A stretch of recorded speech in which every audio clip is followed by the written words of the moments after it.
Ce matin, on vous transporte au Bistrot Café Summum pour vous présenter la toute première chronique culinaire en collaboration avec eux. Chronique culinaire que vous pourrez apprécier à tous les mois.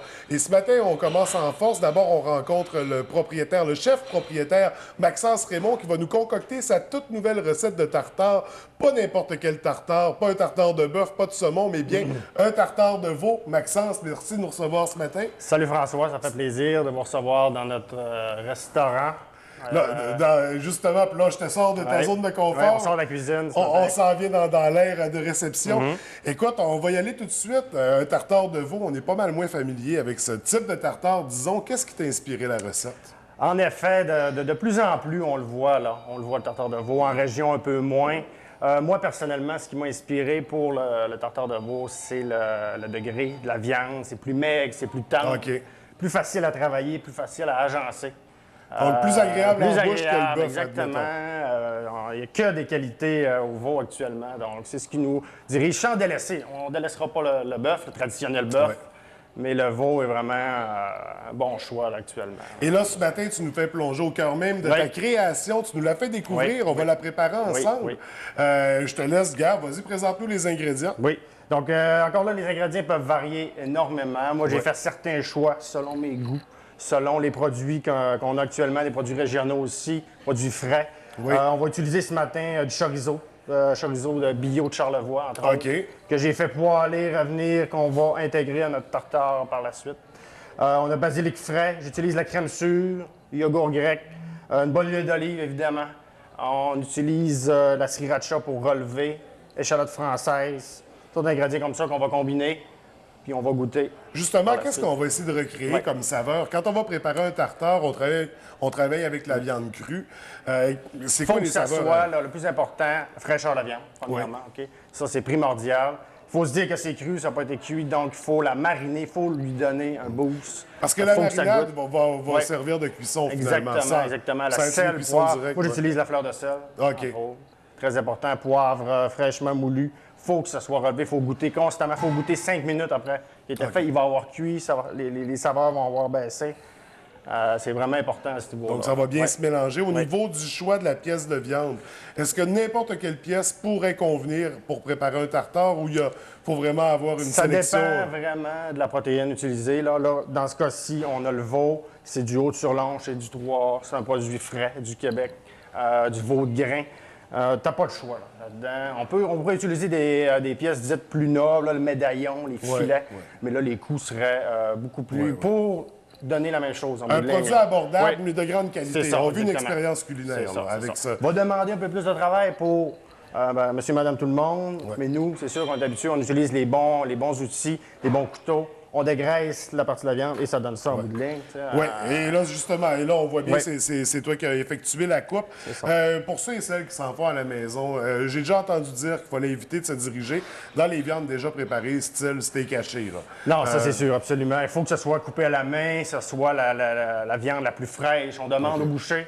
Il y en a partout. Il faut que ça soit une pièce fraîche. Et nous la prépare devant les yeux et on la coupe nous-mêmes à la maison. Exactement. On va utiliser à la maison aussi. On la sort du réfrigérateur tout de suite, la préparer.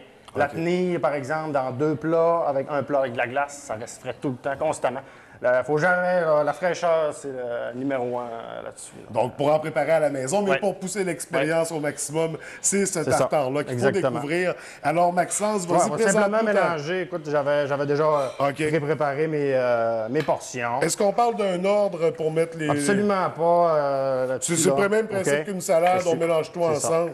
Sauce Worcestershire, très important aussi, que j'utilise moi dans les deux, dans le bœuf autant que dans le veau. Huile d'olive, extra vierge. Huile d'olive qui va avoir une fonction de liant à ce niveau-là, mais moi je le fais crémeux. On pourrait le faire juste à l'huile, comme je le fais avec le tartare de bœuf ici, mais j'aime mieux ajouter un peu de crémeux dans le veau. Sriracha, moi, que j'utilise comme piquant. Ça pourrait être tabasco, ça pourrait être sambal olek, aucun problème là-dessus. Fleur de sel. Notre fleur de sel.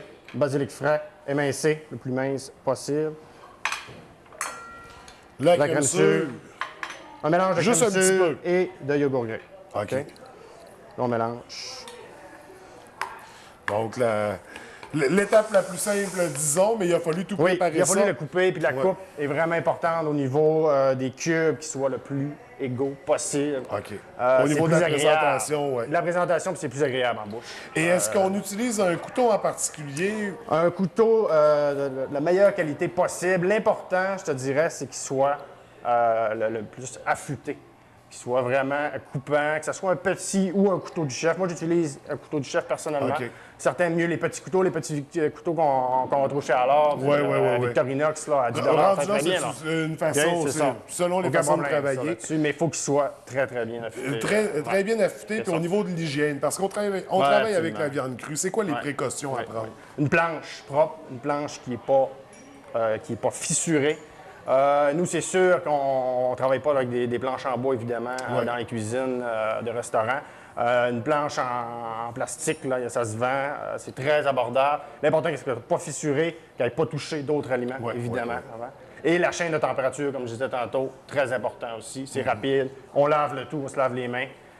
Tout de suite après. Oui. Donc, aussitôt qu'on touche, mais avant de toucher également, bien sûr. Pas utiliser, par exemple, la même planche pour couper notre chorizo ou nos échalotes françaises qui vont aller, parce que là, s'il y a un reste, on vient de contaminer tout le reste. C'est une question aussi de limiter le temps de contact avec l'air de la viande. Donc, quand la viande est coupée, est-ce qu'on suggère de la recouvrir à l'instant? Ou... Tout de suite, de la réfrigérer sans être recouvert. Si elle est utilisée dans les heures qui suivent, il n'y a aucun problème. L'important, c'est de le mélanger maximum 10 minutes avant de la consommer. Le mélange là, que je viens de faire ici. Comme là, sinon, ça va trop cuire. Donc là, on s'apprêterait à le consommer. Donc, là, on va te donner un petit peu de job. Tant mieux. Moi, ma job préférée, c'est de la manger. On le voit là, à la couleur aussi, le veau, beaucoup plus pâle que le bœuf, évidemment. Donc, et toi, la pièce que tu as choisie pour ton veau, c'était laquelle? Haute sur longe, comme je t'ai dit tout à l'heure. Là, je te laisse monter. J'utilise un emporte-pièce, le montage régulier. On va voir justement, mais ça commence bien. Normalement, bien le presser là, pour que ça fasse un beau cylindre. On le remplit jusqu'au bord? Oui. C'est l'outil le plus facile à utiliser pour une belle présentation. On soulève par la suite. C'est terminé. On veut une bonne portion. Oui. Et voilà. Pas trop mal pour une première. Je t'engage. Et là, on accompagne ça avec quoi, Maxence? De croûtons, là, idéalement. Il y a plusieurs types de croûtons rendus là aussi. Les croûtons de seigle, nous, qu'on utilise actuellement, ça peut être du pain de ciabatta, ça peut être du pain nan, du pain plat. Ça, là, ça reste à vous autres. Tant que c'est bien assaisonné, encore là, sel, poivre, huile d'olive, au four, 5 minutes. On mange aussi simple que ça. Aussi simple que ça. Donc, un tartare de veau qui apparaîtra très bientôt sur le menu. Absolument. Mi-novembre, nouveau menu Bistrot Café Saumon en vedette. On garde quand même notre traditionnel bœuf. Le saumon reste également et le veau va être la nouvelle vedette. OK. Donc, nous, Maxence, c'est ici qu'on va se laisser. Oui. Je vais aller rejoindre Bénédicte, autre propriétaire. Qui va vous suggérer un accord, là, mais bien, là, donc, accompagnement pour le tartare de veau. Merci beaucoup. Ça fait plaisir, François.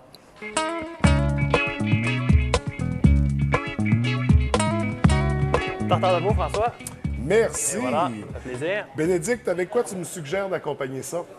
En fait, le tartare de veau a été apprêté un peu à l'italienne, si on veut, avec le chorizo. On est allé chercher aussi crème sûre, yogourt, ensuite le basilic frais. Moi, j'irais probablement avec un vin italien. Alors, ce que je te suggère aujourd'hui, c'est l'Intensità, qui est un vin, en fait, de la Sicile, de la région de la Sicile, de l'Italie, avec un assemblage de 4 cépages. 2 cépages indigènes assemblés avec du cabernet et du merlot.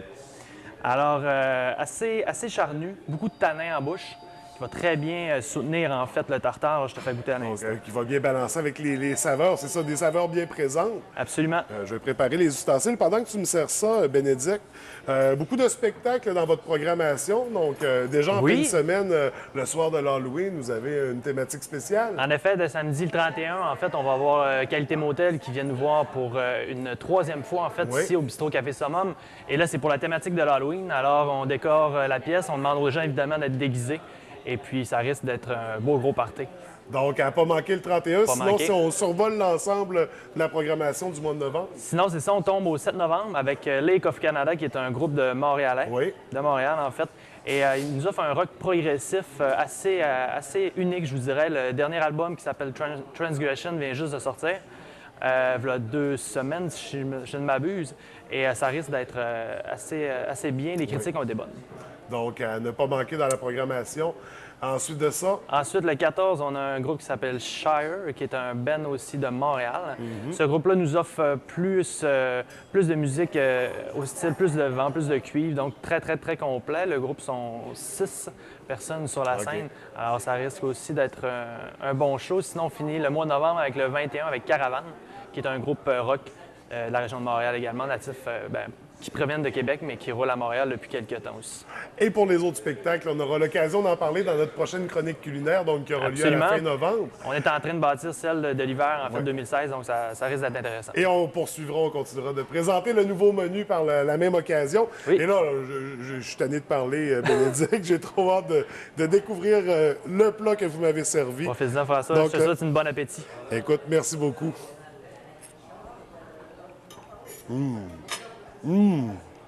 C'est bien?